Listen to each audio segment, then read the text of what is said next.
Parliament থেকে order করবেন প্রধানমন্ত্রী, বলবেন জোহরের আজানের সঙ্গে সঙ্গে ক্যান্টনমেন্ট, পার্লামেন্ট, পুলিশের দপ্তর, বিডিআরের দপ্তর, বঙ্গভবন, কল কারখানা, ক্ষেত খামার, অফিস আদালত, কলেজ বিশ্ববিদ্যালয় বন্ধ হয়ে যাবে। আধা ঘন্টার জন্য জোহরের নামাজ জামাতে আদায় করবে, নাস্তা বা দুপুরের খাবার খাবে, তারপরে আবার 1:30 থেকে বা 2টা থেকে অফিস আবার চালু হবে। এটা করলে খারাপ হইতো না ভালো হইতো? আল্লাহর রহমত বরকত নাজিল হয়ে যাইতো। এখন তো যেখানে হাত দেন সেই জায়গা শেষ। আর তখন আল্লাহ বরকত দিব।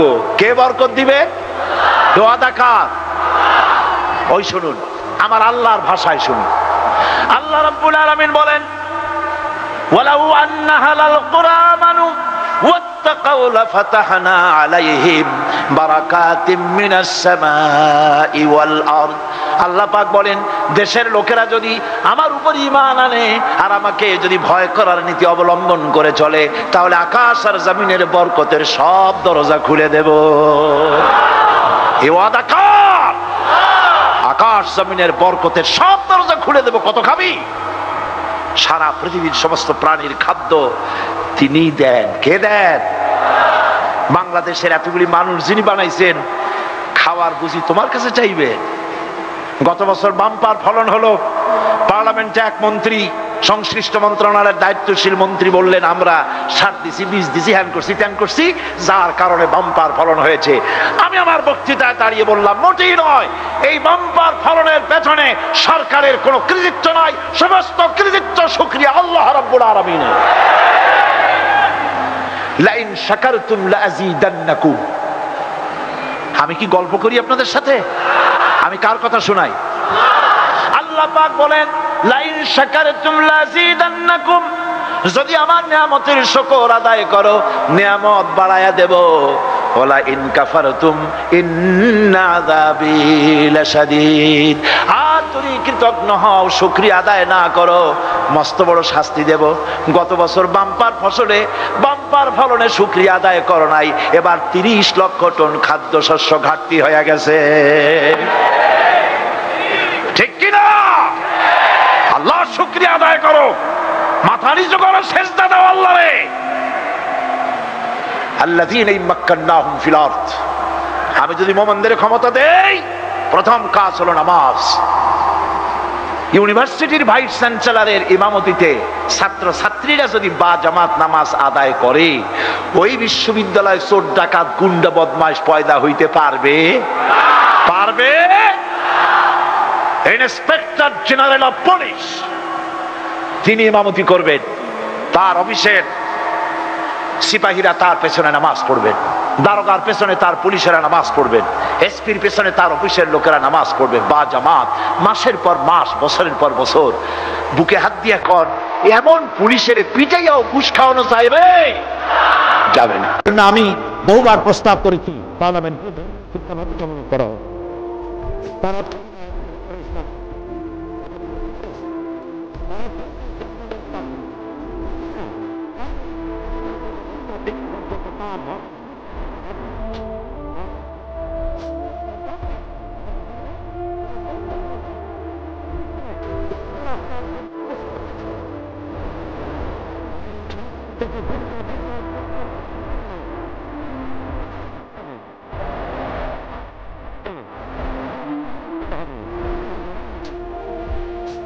একথা বিশ্বাস করো, বাংলাদেশের মুসলমানদের শরীরে এক বিন্দু রক্ত থাকতে শয়তানের তৈরি করা ধর্ম নিরপেক্ষ মতবাদ বাংলার জমিনে কায়েম হতে দেওয়া হবে না, হবে না। আইন যদি আল্লাহর হয়, শাসন যদি সৎ লোকেরা করে, রব্বুল আলামিন কোরআন শরীফে বলেন, তাহলে তারা 4টা কাজ করবে। আল্লাযীনা ইম্মাক্কান্নাহুম ফিল আরদ আকামুস সালাতা ওয়া আতাউজ যাকাত ওয়া আমারু বিল মা'রুফি ওয়া নাহাউ আনিল মুনকার। মুমিনেরা ক্ষমতায় এসে প্রথম যে কাজটা করবে, প্রথমে ক্ষমতায় এসেই নামাজ বাধ্যতামূলক করবে। প্রথম কি? ওয়াজ নসিহতে অনুরোধ করা হবে না, বাবাজিরা আল্লাহর রাস্তায় নামাজটা পড়ে না। রেডিও এবং টেলিভিশনের মাধ্যমে রাষ্ট্রপ্রধান অর্ডার করে দিবেন যারা আকেল বালিগ সকলের জন্য নামাজ বাধ্যতামূলক, নামাজ পড়তেই হবে, এটা অর্ডার। বেলা যখন 1টা বেজে যাবে, বেলা যখন 1টা বাজবে, সমস্ত মসজিদে আজান শুরু হয়ে যাবে। আজানের সাথে সাথে অফিস, আদালত, কল কারখানা, ক্ষেত খামার, শিক্ষাঙ্গন সব ডেডলক হয়ে যাবে। আধা ঘন্টার জন্য বন্ধ হয়ে যাবে। যারা মুসলমান অফিসে, কলেজে, ইউনিভার্সিটিতে সর্বত্র তারা নামাজের জন্য প্রস্তুতি নেবেন। আধা ঘন্টার ভিতরে নামাজ আর খানা সেরে আবার কলেজ চলবে, বিশ্ববিদ্যালয় চলবে, কল চলবে, কারখানা চলবে, ক্যান্টনমেন্ট চলবে, সেক্রেটারিয়েট চলবে, সব আপন গতিতে চলতে থাকবে। আল্লাহর রহমত, বরকত আকাশ ফেরে নাজিল হয়ে যাবে। আর এই অর্ডার যে দেওয়া হবে, নামাজ পড়বেন, সেখানে থানায় যখন আজান হবে, থানায় আজান হয়ে গেছে, থানার স্টাফ, পুলিশ যারা আছে জামাতে খাড়া হয়ে যাবে, ইমামতি করবেন ওসি সাহেব। এসপির অফিসে এসপি সাহেব ইমামতি করবেন, ডিসি সাহেব তার অফিসে ইমামতি করবেন, মন্ত্রী সেক্রেটারিয়েট ইমামতি করবেন, প্রেসিডেন্ট বঙ্গভবন ইমামতি করবেন, বিশ্ববিদ্যালয়ের ভাইস চ্যান্সেলরের ইমামতিতে সে জায়গার মুসলমান ছাত্র ছাত্রী, শিক্ষক শিক্ষয়িত্রী এক জামাতে নামাজ আদায় করবে। এই যদি হয় চিত্র দেশের, অপরাধ থাকবে? থানায় ওসি সাহেব নিজেই যদি জামাতের ইমামতি করেন, এইভাবে নামাজ আদায় করেন পুলিশদের নিয়ে জামাতে, ঘুষ আর খাবে তারা? এসপি সাহেবের অফিসে, ডিসি সাহেবের অফিসে মন্ত্রীরা যদি ভাবে নামাজ কায়েম করে, তাহলে কি অন্যায় অপরাধ কিছু থাকবে সমাজে? থাকবে না। ফিরোজপুর এলাকায় নির্বাচন করতে গিয়ে অন্তত 3 শতাধিক নির্বাচনী জনসভা করেছি। আমি কখনো বলি নাই আপনারা আমারে ভোট দিলে আমি আপনাদের রাস্তা দেব, ঘাট দেব, কলেজ দেব, বিশ্ববিদ্যালয় দেব, গরুর গাড়ির চাকার মতো বিরাট জিলাপি বানায় দেব, মুটকির মতো রসগোল্লা বানায় দেব। এইসব আশারিয়া গল্প আর ওয়াদা করি নেই। ওয়াদা করেছি আপনারা যদি আমাকে ভোট দেন, তাহলে 36টি বছর যে কোরআনের কারিমের কথা বাংলাদেশে এবং বাংলার বাইরে আল্লাহ পাক এ গোলামকে বলার তৌফিক দিয়েছেন, সেই কথাগুলি এবার পার্লামেন্টে বলতে চাই। আমার পিরোজপুরবাসী আমাকে ভোট দিয়েছেন, কষ্ট করেছেন, আমি তাদের জন্য কৃতজ্ঞ। আমি গত রমজান মুবারকের শেষ 2 সপ্তাহ হারামাইন শরীফাইনে কাটাইছি, মক্কা শরীফে এবং মদিনা মুনাওয়ারায়। মক্কা শরীফ, মদিনা শরীফে আমি আল্লাহর কাছে দোয়া করেছি, আল্লাহ রাব্বুল আলামিনের ঘরের গিলাফ ধরে কেঁদে কেঁদে বলেছি, আল্লাহ আমাকে যারা ভোট দিয়ে পার্লামেন্টে তোমার কোরআনের পক্ষে কথা বলার সুযোগ করে দিল, ওই সব নারী পুরুষদেরকে জীবনে একবার তোমার ঘর দেখার তৌফিক দিয়ে দিও। কথায় কথায় এলো। এবারও আমার হজের নিয়ত আছে, ইনশাআল্লাহ হজে যাব। কথায় কথায় এলো বলে বললাম। লাভালাভি বেশি করবা না, 12 কোটিতে গাছের গোড়া আসতে নানা দেবে, মামু বাড়ি দিল্লি গিয়ে পড়বা, বাংলার জমিনে জায়গা হবে না। যারা ইসলামের কথা বলে তারাই রাজাকার, তারাই মৌলবাদী। মৌলবাদী বললে আমরা অসন্তুষ্ট হই না, কারণ মৌলবাদী শব্দটা আসছে মূল থেকে। মৌল শব্দ এসেছে মূল থেকে। মূলবাদী তার মানে যারা মূলে আছে। মূল হলো কোরআন, মূল হলো হাদিস, মূল হলেন আল্লাহ, মূল হলেন আল্লাহ রসুল। আমরা আছি মূলে। এখন বলেন তো মূলের শক্তি বেশি না আগার শক্তি বেশি? আমাদের যারা মৌলবাদী বলে ওরা হলো আগাবাদী। মূলে আছে কত কোটি? 12 কোটি। মূলে আছে কত কোটি? আর আমাদের যারা মৌলবাদী বলে ওই থাকো গাছের আগায়, আমরা মূলে।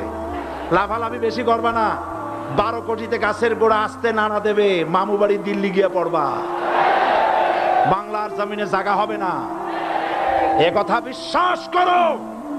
বাংলাদেশের মুসলমানদের শরীরে 1 বিন্দু রক্ত থাকতে শয়তানের তৈরি করা ধর্ম নিরপেক্ষ মতবাদ বাংলার জমিনে কায়েম হতে দেওয়া হবে না, হবে না।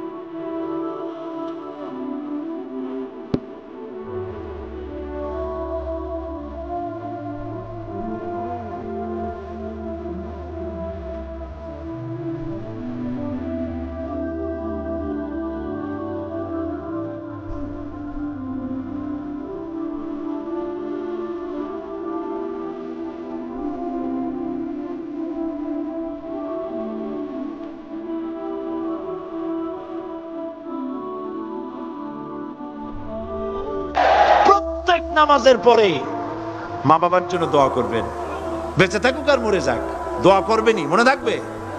রব্বির হামহুমা কামা রাব্বায়ানি সগীরা। আবার পড়েন রব্বির হামহুমা কামা রাব্বায়ানি সগীরা। আল্লাহ পাক মায়ের মর্যাদা এত বাড়াইছেন, সাহাবী প্রশ্ন করেছে ইয়া রাসূলুল্লাহ খেদমত করব কার? হুজুর বলেন তোমার মায়ের, তারপরে কার? তোমার মায়ের, তারপরে কার? তোমার মায়ের, তারপরে কার? তোমার পিতার। বাপের চাইতে মায়ের মর্যাদা আল্লাহ 3 গুণ বাড়াইয়া দিলেন, 3 গুণ বৃদ্ধি করে দিলেন। আমাকে বলছে রাজাকার।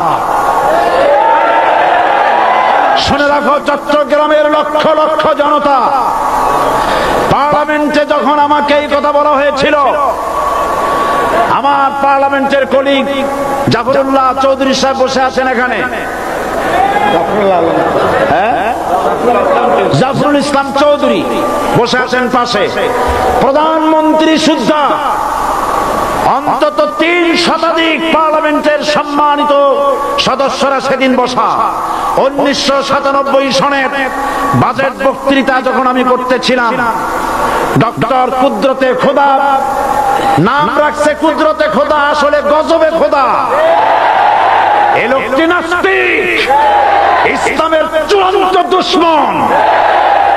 তার প্রণীত শিক্ষা ব্যবস্থার যখন সমালোচনা করছিলাম, ট্রেজারি বেঞ্চ থেকে আমাকে বলা হলো রাজাকার।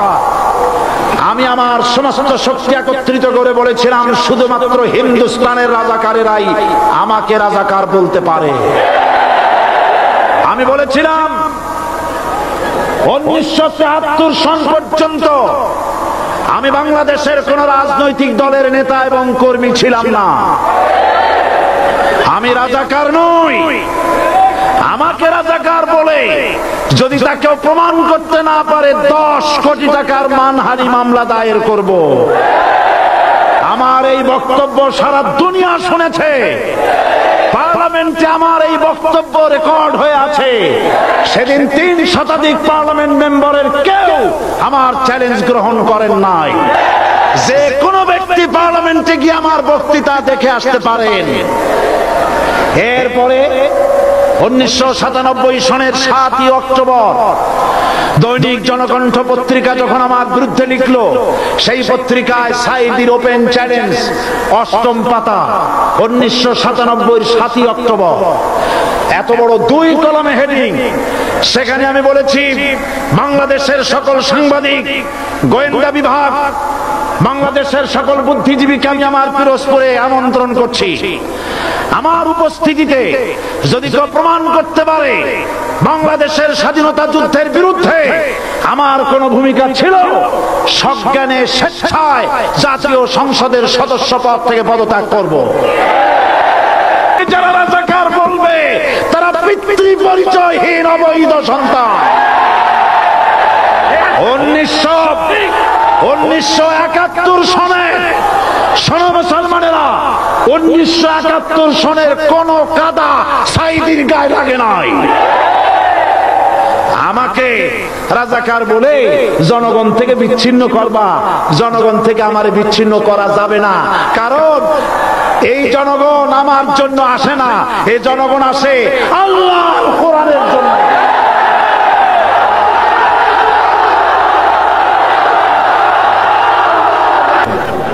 কিচ্ছু হবে না। এই দেশ বর্তমান সরকার আসার পর নাস্তিক আর মুরতাদেরা আনন্দে তারা 10খানা হয়ে গেছে।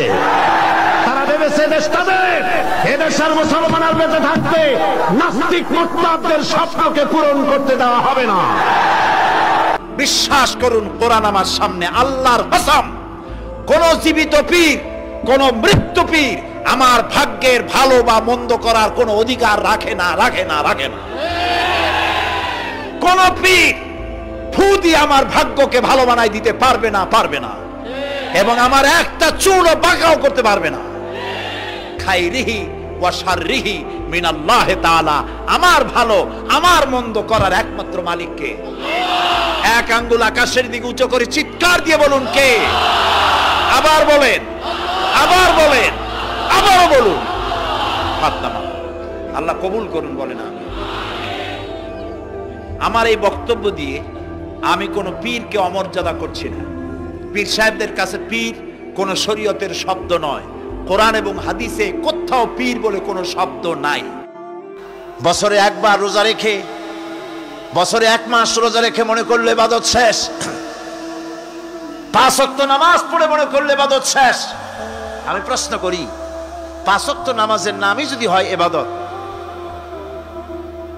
5 ওয়াক্ত নামাজের নামই ইবাদত, এটাই যদি হয়, তাহলে 5 ওয়াক্ত নামাজ পড়তে সময় লাগে কত? উজু টুজু করে বড় জোর 1-1.5 ঘন্টা সময় লাগে 5 ওয়াক্ত নামাজ পড়তে।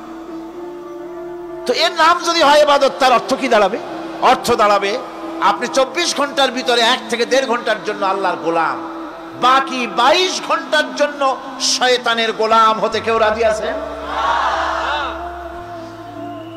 রোজার নামই যদি হয় শুধু ইবাদত, তাহলে তার অর্থ দাঁড়াবে বছরের ভিতরে 1টা মাসের জন্য আপনি আল্লাহর গোলাম, আর 11 মাসের জন্য শয়তানের গোলাম হতে কেউ রাজি আছে? তাহলে বিষয়টা কি? বিষয়টা হচ্ছে নামাজ, রোজা, হজ, যাকাতি শুধুমাত্র ইবাদত নয়। আনুষ্ঠানিক ইবাদত তো বটেই, কম্পালসারি ইবাদত তো বটেই, কিন্তু শুধুমাত্র নামাজ, রোজা, হজ, যাকাত ইবাদত শুধুমাত্র নয়। এগুলি হচ্ছে ইবাদতের পার্ট, ইবাদতের অংশ। বরং জীবনের সব ক্ষেত্রে আল্লাহর হুকুমকে মানার নামই হচ্ছে, ভাইরা আমার, একদিকে নামাজ রোজা করছি, অন্যদিকে আল্লাহর আইনের প্রতিটি ধারাকে লঙ্ঘন করে চলছে, মিথ্যা ওয়াদা করে, মিথ্যা কথা বলে, সুদ খায়, ঘুষ খায়, জেনা করে, এরপরে অন্যের হক নষ্ট করে, প্রতিবেশীর হক নষ্ট করে, হারাম মাল খায়, হকদারের হক নষ্ট করে, প্রতিবেশীর হক নষ্ট করে, জিন্দা মুর্দা মানুষকে নিজের জন্য শক্তিধর বলে মনে করে, 1 টুকরা রুটির জন্য অথবা 1 ফোঁটা 1 ঘটি পানির জন্য কাফেরের কাছে হাত পেতে দাঁড়ায় থাকে। এই যদি অবস্থা হয়, এটাই যদি হয় ঈমান, আর এটার নামই যদি ইবাদত হয়, তাহলে এই পৃথিবীর মুসলমানের আজ লাঞ্ছিত কেন? আল্লাহর ওয়াদা কি মিথ্যা? নাউযুবিল্লাহি মিন যালিক। আমাদের ইবাদত যদি ঠিক হয়, যদি সত্যিকারের ইবাদত যদি আমরা করে থাকি, তাহলে ক্ষমতায় ইমানদারেরা নাই কেন? বিশ্ব জুড়ে মুসলমানেরা লাঞ্ছিত কেন? তাহলে বুঝতে হবে ইবাদতের মধ্যে বিরাট গরমিল করে ফেলেছি, ঠিক কিনা? লক্ষ্য করুন, যেই লোকটা হজ করতেছে, উমরা করতেছে, নামাজ পড়তেছে, মসজিদ মাদ্রাসায় চাঁদা দিতেছে, ওই লোকটি আবার ব্যাংকের থেকে সুদের টাকা নিয়ে ব্যবসা চালাইতেছে। ব্যবসা ঠিক রাখার জন্য, ইনকাম ট্যাক্স ফাঁকি দেওয়ার জন্য ব্যবসায়ীরা 2 ধরনের 3 ধরনের খাতা মেনটেন করছে। কথা ঠিক কিনা? মিথ্যা কথা বলছে, ঘুষ দিতেছে, বেশি করে বিদ্যুতের বিল যাতে না আসে সেজন্য যারা বিদ্যুৎ লাইনে আছে তাদেরকে পয়সা দিয়ে ম্যানেজ করতেছে, ঠিক কিনা?